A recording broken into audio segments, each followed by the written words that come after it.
El Museo Vázquez Díaz de Nerva acogió la pasada semana la presentación del libro de viaje de Elisa Arenas. Tras una primera presentación en la Biblioteca Provincial de Sevilla, la autora ha hecho lo propio en la tierra de su familia materna. Se trata de un volumen que contiene 23 relatos de una compilación de los publicados en el diario online Zalamea Noticias, cuyo director, José Miguel Jiménez Serrano, realiza el prólogo de la obra. Todo surge a raíz del comentario del artista australiano Jim Peterson, amigo común de la autora y del director del Museo Vázquez Díaz, Juan Alfonso Barba, tal y como ambos llegaron a destacar en el acto de presentación del libro en Nerva. Este es su primer libro de relatos en solitario, aunque ha participado en varias antologías. Viernes de otoño, Desde ellos y ¿Por qué no me miras?, así como de microrelatos La calle de en medio, breves heroicidades, La primavera la sangre altera, Otoño e invierno, Érase una vez un microcuento y microrelatos Libripedia. Este libro de relatos es una compilación de las publicaciones anteriormente hechas en Zalamea Noticias. A raíz del comentario de un amigo común, Jim Patterson, tomó la decisión de publicar el libro compuesto de relatos cortos de temas variados. Su proyecto futuro es escribir una novela corta sobre la historia de su familia en la cuenca minera de Huelva. Porque, aunque ella es de Sevilla, solo le faltaría que se casara en la cuenca minera para repetir la historia de sus padres, por ejemplo, o de sus abuelos, que vinieron de fuera, que no eran de aquí, pero que finalmente pues se casaron con alguna mujer de Nerva, ¿no? Y, en fin, que tiene una relación directa con esta tierra. Y además, como bien dice ella en su presentación, trabaja aquí desde hace mucho tiempo. Y ese es el motivo de que yo haya hecho la portada de su libro, porque nos conocimos justo como cuenta en un microrelato que se llama Mira lo que hago, pues cuenta cómo nos conocimos y también un poco la relación ficticiamente, claro, la relación que hemos tenido desde que nos conocimos. Por eso estoy yo aquí. Realmente yo no soy un crítico literario, soy un lector más o menos apasionado y me ha encantado leer sus relatos. También esto que os he comentado, que eran libros donde ella ha participado, pues algunos de ellos me lo hizo llegar y los pude leer antes de publicar este, ¿no? Así que yo deciros poco más. No sé si entre los relatos que vas a leer este. No. No. Bueno. No. Pero puedo leer, vamos, que es verdad que no lo había pensado, pero sí que... Bueno, alguna persona de aquí podría incluso relacionarlo. ¿Te importa que lo lea? No, claro, sí, léelo, sí. El relato se llama Mira lo que hago, y realmente la persona que estaba haciendo eso le pidió en ese momento que hiciera un relato, y lo hizo. Era un día lluvioso de fin de semana de invierno cuando llevé a mis padres al Museo de Pintura en las afueras de la ciudad. Al entrar me quedé parada delante de los primeros cuadros. Sin moverme del sitio, eché una mirada alrededor y continué avanzando despacio.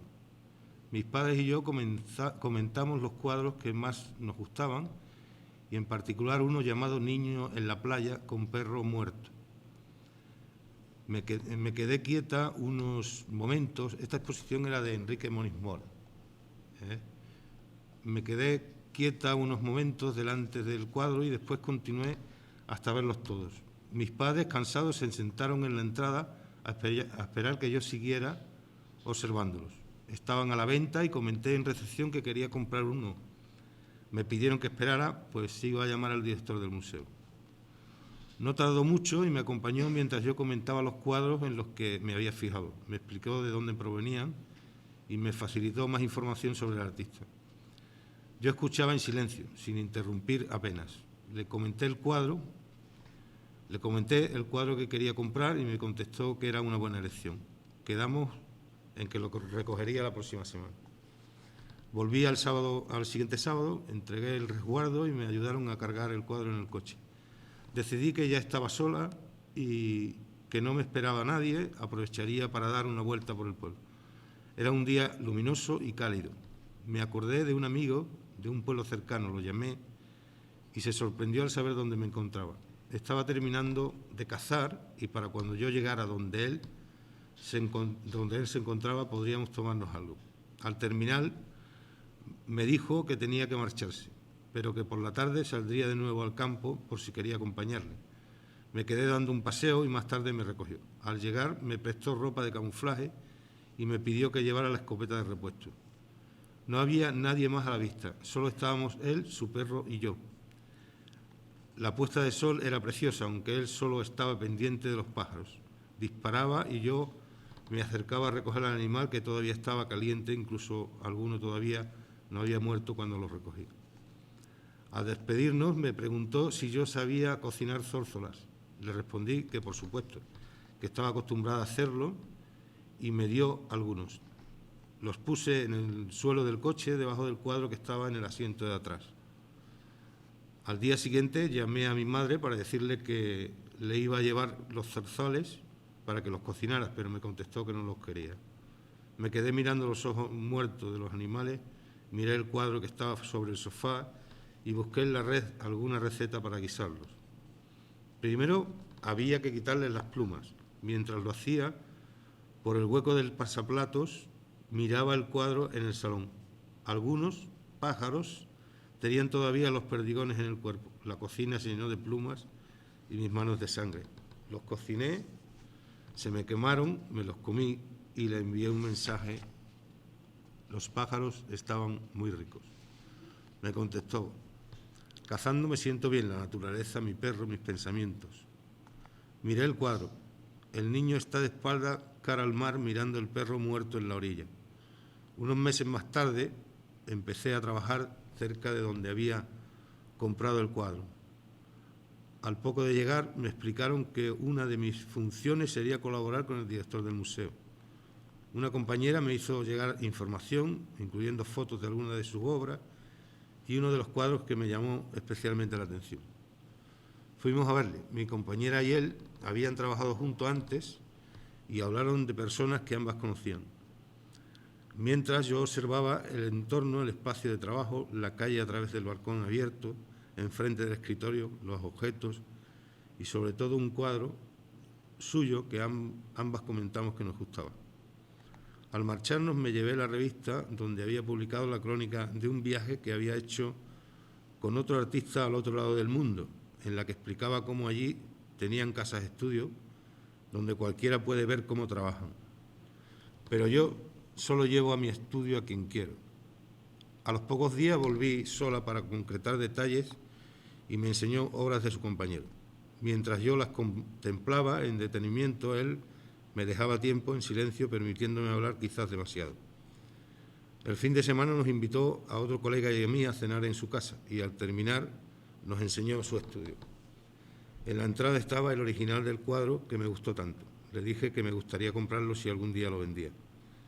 Entre los invitados estaba el artista con el que fue a las Antípodas y que después de unas copas me dijo: mira lo que hago. Estaba cabeza abajo mirándome. Bueno, pues ante todo muchas gracias al público presente, al Ayuntamiento de Nerva, al museo, por supuesto a Juan por la portada del libro. Bueno, como hemos ya comentado Juan, yo trabajo aquí en la mina y me hace ilusión presentar aquí el libro porque mi familia es de aquí de la cuenca. Es decir, mi abuela, mi bisabuela, mi tatarabuela, mi tatarabuelo. Es decir, incluso mis abuelos se casaron aquí en Nerva y mi madre nació en Sevilla, pero todos sus primos hermanos nacieron aquí en Nerva. Simplemente que Mi abuelo ya no le gustaba la docencia y se fue a Sevilla, pero... Y después también, como he comentado, ¿no? Este es el pueblo de mi abuela Esperanza, y hoy es el santo de mi otra abuela, de mi abuela Elisa. Entonces, por eso también fue lo de elegir este día, ¿no? ¿Y el tuyo? Y mi santo, sí, Santa Elisa es hoy. Entonces, bueno, el motivo de estar aquí es presentar este libro, el primer libro de relatos en solitario, ya publicado, pero antes era en antologías con otras personas. Y bueno, os quería leer unas frases de escritores que me gustan, ¿no? Por ejemplo, de Graham Greene. Escribir es una forma de terapia. A veces me pregunto cómo se las arreglan los que no escriben, o los que no pintan, o componen música, para escapar de la locura, de la melancolía, del terror pánico inherente a la condición humana. Y después otra frase de David Lodge. Leer equivale a rendirse a un interminable desplazamiento de curiosidad y deseo de una frase a otra, de una acción a otra, de un nivel del texto a otro. El texto se desvela ante nosotros, pero nunca se deja poseer, y en vez de pugnar por poseerlo, deberíamos complacernos en su provocación. Es del libro El mundo es un pañuelo, de David Lodge. Como he comentado, el libro surgió por una frase de Jim Patterson. Los que sois de aquí de Nerva lo recordaréis. Estuvo aquí, volvió, encantado y enamorado de Nerva, y fue el que, bueno, hablando me hizo ver qué es lo que quería, y vi claro que lo que quería era escribir y publicar un libro en solitario. Se me hacía un mundo, porque los relatos los tenía escritos, los tenía que revisar, pero bueno, empecé a publicar en el periódico de Zalamea, y cuando me fui a dar cuenta, como tenía un compromiso de todos los viernes enviar un relato, cuando me fui a dar cuenta, pues los tenía revisados, y ya, pues de aquí ya surgió el libro. Algunos relatos son antiguos, empecé a escribir como ahora 15 años. El mío favorito es el último, Engatusada, quizás porque fue el primero que escribí. Y muchas veces me preguntan que por qué escribo. Pues por necesidad. Imagino que todo lo que es creación artística, un poco pues por necesidad, ¿no? También me preguntan que si son autobiográficos. Obviamente, pues la base, pero tengo muchísima imaginación. Vamos, lo que no es real, simplemente ya inventado, está noveleado. El libro, los beneficios irán para la investigación del cáncer en niños y adolescentes, porque bueno, creo que sabéis que tengo un sobrino que tiene cáncer y que estuvo aquí en la cuenca, estuvo aquí haciendo prácticas en la mina, y bueno, cuando salíamos, pues por ejemplo, pues vinimos aquí a Nerva, al museo, fuimos también al Museo Minero, a Tras la Sierra, fuimos a ver el cementerio inglés. Y bueno, pues quería leer un poco de este relato, que es el primero y el que da un poco explica. Hola Tita, me gustaría mucho hacer prácticas en tu empresa. Te mando la carta de solicitud. Muchas gracias por todo. Un beso. Después de varias semanas de papeleos, preparativos, etcétera, llegó el momento de despedirse de su familia. Por mi parte, todo estaba listo para su llegada. Era domingo por la tarde y aprovechamos que no teníamos prisa para visitar algunos sitios pintorescos y hacer fotos. Estaba muy ilusionado. Estuvimos trabajando, haciendo turismo y comiendo pipas delante de la tele hasta que las prácticas se acabaron y le llegó el momento de volver a casa y a sus clases. Aunque solo había sido una semana, me resultaba raro llegar al apartamento y encontrar que no estaba. Había vivido sola la mayor parte de mi vida, pero echaba de menos charlar con él y compartir intereses. Escuchaba con atención y hacía las preguntas adecuadas, por lo que causó buena impresión en la empresa. Cuando se marchó, había hecho amistades con las que aún hoy mantiene el contacto. Cuando volvimos a la rutina, continuamos intercambiando noticias. Yo lo mantenía informado de las novedades que iban teniendo lugar en la empresa, y él, como siempre, mostraba interés formulando las preguntas correctas. La comunicación empezó a espaciarse cuando decidió en qué universidad se quería matricular, que siendo de las más difíciles le obligaba a estudiar con ahínco. No me sorprendió que lograra su objetivo y que se matriculara en la carrera y en la universidad por las que estaba interesado. Tuvo que cambiar de ciudad e irse a un colegio mayor, pero se llevó con él su afición de criar pájaros, en concreto canarios, con lo que además conseguía un poco de dinero para sus gastos. Le gustaba decir que era un pájaro que había abandonado el nido y aprendido a volar. Llegaron las vacaciones, volvió al domicilio familiar y su madre se percató de que cojeaba un poco.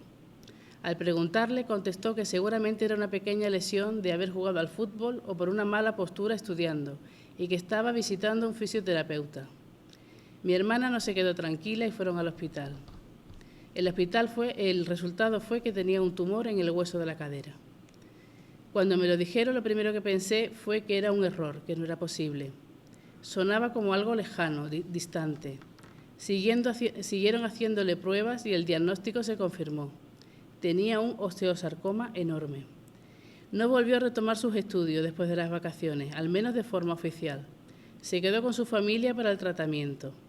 Decía que se sentía como un pájaro herido que hubiera tenido que volver al nido después de haber aprendido a volar, aunque cuando hablaba con él por teléfono se le oía contento, sereno, obviamente aceptándolo mejor que yo.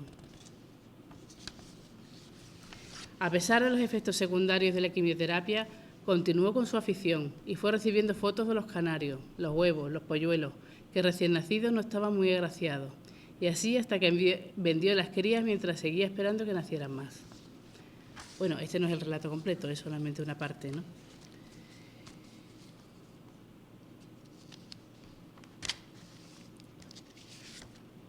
Y después os quería leer también un trozo de otro de los relatos del libro, que ya me han comentado algunas personas que es el que más les gusta. Salir por pies.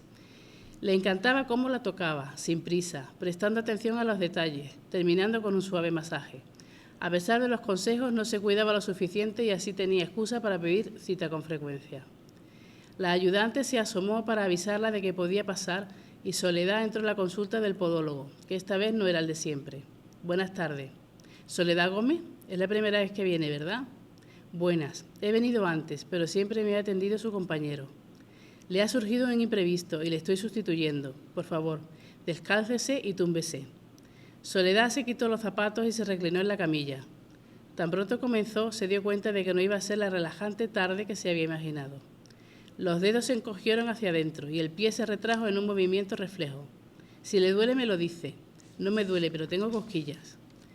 En un movimiento reflejo inesperado, a Soledad se le escapó el pie, que golpeó al podólogo, lo derribó de la banqueta y terminó rompiendo una estantería de cristal con la cabeza. Algunos trozos se le clavaron en la cara, salpicando todo de sangre. Parecía inconsciente y Soledad, a pesar de los cristales en el suelo, salió corriendo sin zapatos para avisar al ayudante y a algún conocido, pues ella vivía en el mismo edificio. Llamaron a una ambulancia y después de que se lo llevaran, subió a su casa. Al oír la llave salió su madre. «Solé, ¿qué ha pasado? Me lo ha contado la del segundo. Ha sido un accidente, se me escapó el pie y le di en la cara, empujándolo contra una vitrina. Pero no es la primera vez que vas y nunca habías tenido problemas. No es el que conozco, trabaja diferente. Déjame que descanse un poco, que estoy muy nerviosa». Se tumbó vestida en la cama, quitándose solo los zapatos y pensando que tenía un pie arreglado y el otro no. Soledad pasó esa noche inquieta, con pesadillas, temiendo la llegada de la mañana a ir a la oficina.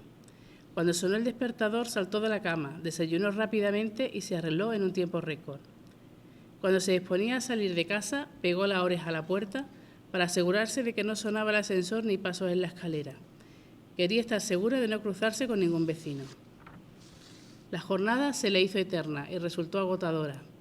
Cada vez que resultaba imprescindible hablar con algún compañero, evitaba el contacto visual y empezaba diciendo que tenía mucho que hacer y no se podía entretener. Al día siguiente llegó del trabajo más temprano y dijo a su madre: «He pedido una excedencia, no puedo más. Y también me voy de aquí. ¿Pero dónde vas a ir? ¿Qué vas a hacer?» «De momento, y si no tienes inconveniente, me voy a la casa de la playa a descansar unos días». «Pero hija», empezó a decir su madre, y aunque Soledad se paró en el pasillo para escucharla, no terminó la frase. Al día siguiente, muy temprano, salió hacia la playa, donde por ser invierno había pocos vecinos. Al llegar, había encontrado un aviso de correos. Estando allí, vio una nota en la que informaban de la próxima apertura de un centro médico. para lo que necesitaban personal. Buenos días, me llamo Soledad y vivo en la urbanización Buenavista. Llamaba para informarme de dónde enviar mi currículum con relación al próximo centro médico que se va a abrir. Buenos días, puede enviarlo a info@centromedico.com. Solo un par de horas más tarde la llamaron por teléfono para concretar cuándo realizar unas pruebas. Y nada más colgar recibió otra llamada. Diga, Soledad, soy Salvador. Hablamos ayer cuando llamaste para preguntar por el proceso de selección. He oído que tu currículum es de los que mejor encajan al perfil que buscamos. Bueno, y el relato continúa, pero...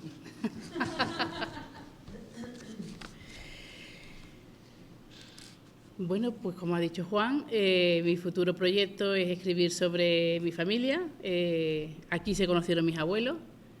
Mi abuela trabajaba en la escuela protestante, trabajaba para la compañía. Su padre también trabajaba para la compañía, también su abuelo. Mi abuelo trabajaba aquí como maestro nacional. Y mi tío abuelo primero estuvo trabajando para la compañía y después fue maestro nacional y fue el que los presentó. Entonces, bueno, estoy investigando en el archivo de Río Tinto, el archivo de la compañía y pues eso es lo que... Ese es mi plan, mi proyecto futuro. A mí me encantaría tener tiempo, no sé si tendría calidad y si sería capaz de exponerlo, pero la verdad que te felicito, te animo a que sigas y te abro las puertas del museo en la medida en que me corresponde como concejal de Cultura para que tus nuevas aventuras y tus nuevos proyectos nos lo cuentes y nos lo expreses y lo puedas manifestar. Y nada, darte las gracias por estar aquí y desearte suerte en las aventuras que emprenda, que espero que sean productivas. Mientras la autora piensa ya en escribir una novela corta sobre la historia de su familia en la cuenca minera de Río Tinto, los ingresos por la venta de su primer libro en solitario irán destinados a la investigación del cáncer en niños y adolescentes. Elisa Arena Argüelles, de ascendencia nervense, trabaja actualmente en la cuenca minera. Es licenciada en Filología Inglesa en la Universidad de Sevilla, profesora de español como segunda lengua. Ha publicado en varios libros colectivos y de microrrelatos. Se ha formado en narrativa en diferentes cursos realizados en España y Reino Unido.